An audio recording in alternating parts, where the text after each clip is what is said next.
ഭായിയുടെ സങ്കടം ആരറിയാൻ എന്നൊരു കൊച്ചു കവിതയാണ് ഞാൻ. ഭായിയുടെ സങ്കടം കേൾക്കാൻ പോവാ നമ്മള്. അല്ല ഭായിയുടെ സങ്കടം കേൾക്കാൻ. കേൾക്കട്ടെ. ഭായ് എന്നുള്ളൊരു ഞാനാണെങ്കിൽ അധികാരത്തിൻ സ്വരമുള്ളോൻ, ശരികേടെങ്ങാൻ കണ്ടാൽ പലരും ആയുധമാക്കാറുണ്ടെന്നെ. ഇംഗ്ലീഷിനും ഉറുദുവിനും ഞാൻ കടം എടുത്തവനായപ്പോൾ തിരിച്ചു വന്നപ്പോൾ എൻ ശബ്ദം മറന്നുപോയി മലയാളി. FA ചൊല്ലി മംഗ്ലീഷാക്കി, ഫ ചൊല്ലി എന്നെ മറുതുവുമാക്കി. മറുനാടൻ ശബ്ദത്തിൽ കൂടി ഊതി വിടുന്നു എന്നെയും, ഉഷ്മാവാക്കി വിടുന്നു. ഫ ഫല പിന്നല്ല, FA ഫ ല, ഫലമായി ചൊല്ലി ഫ FA ലി, ഫലമായി ചൊല്ലി ഫലിതരസത്തിൽ നിഷ്ഫലമാക്കി എൻ വീര്യം. പറഞ്ഞു പഠിച്ചു ശീലിച്ചെന്നെ മോചിതനാക്കൂ വൈകാതെ, മലയാളത്തിൻ സ്വരമാം സത്ഫലശക്തി എഴുന്നൊരു സ്വരമാക്കൂ.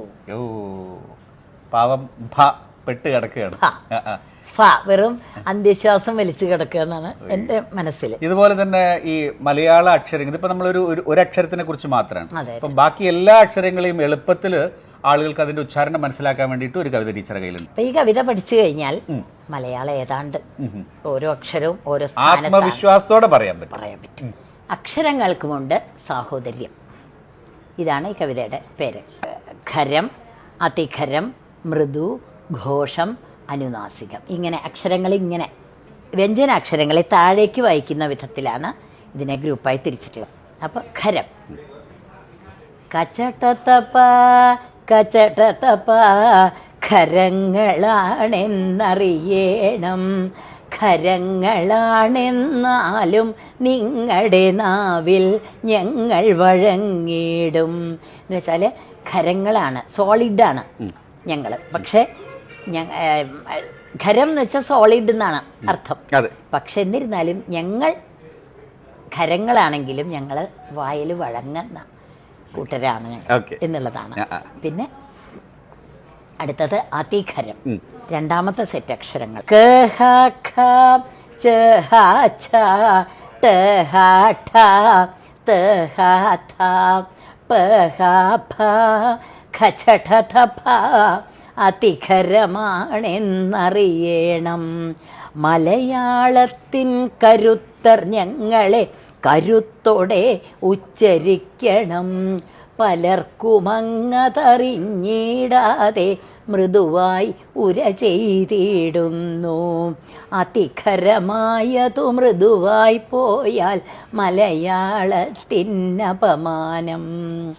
അതായത് ഖരത്തിനോട് ചേർത്ത് ഹകാരം ചേർത്താൽ അതിഖരമായി. അപ്പൊ അവര് രണ്ടും സഹോദരങ്ങളാണ് ഖരവും അതിഖരവും എന്ന് ഇവിടെ ഈ കവിതയിലൂടെ. ഇനി അടുത്തത് മൃദുവാണ്.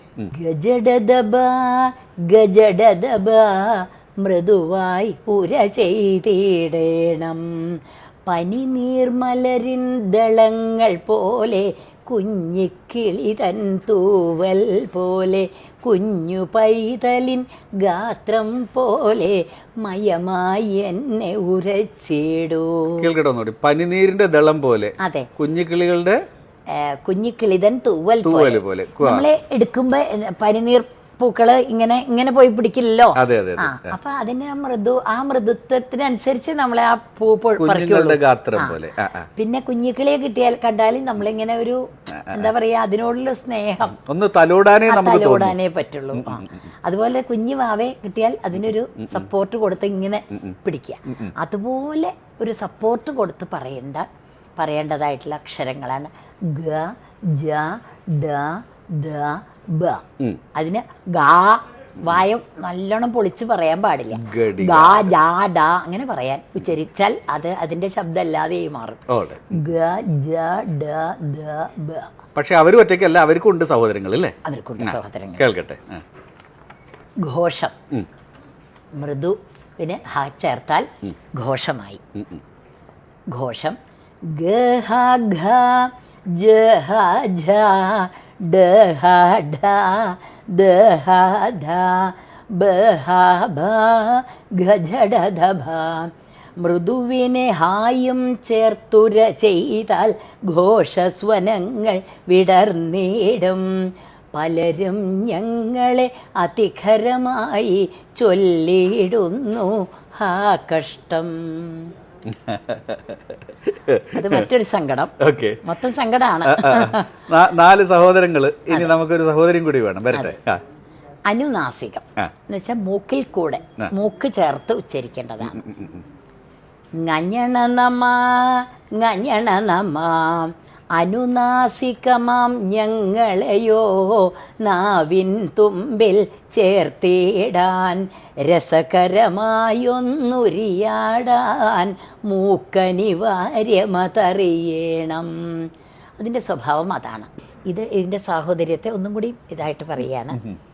ഖരമതിഖരമാം ഞങ്ങളെ എന്നും സോദരരായി കാണേണം. മൃദുവും ഘോഷവുമായൊരു ഞങ്ങൾ ഇണപിരിയാത്ത സഹോദരരും. അനുനാസികമാം കൊച്ചു സഹോദരർ മൂക്കിൽ കൂടെ വരുന്നുണ്ടേ. അങ്ങനെ ഒരു കുട്ടിത്വം എന്നുള്ള രീതിയിൽ എനിക്ക് തോന്നുന്നു ഇത് നമ്മളാരും, നമുക്ക് മലയാളം സംസാരിക്കാൻ അറിയാം, സംസാരം കേട്ട് കഴിഞ്ഞാൽ മനസ്സിലാവുകയും ചെയ്യും. പക്ഷേ ഓരോ അക്ഷരത്തിനും ഇതുപോലുള്ള ഒരു ഉച്ചാരണത്തിന് ഒരു മേൽവിലാസം ഉണ്ടെന്നും ഉച്ചാരണത്തിന് അതിൻ്റെതായിട്ടുള്ളൊരു സൗന്ദര്യം ഉണ്ടെന്നൊക്കെ മനസ്സിലാവുന്നത് ടീച്ചർ ഇതുപോലെ പറഞ്ഞ് മനസ്സിലാക്കുമ്പോഴാണ്.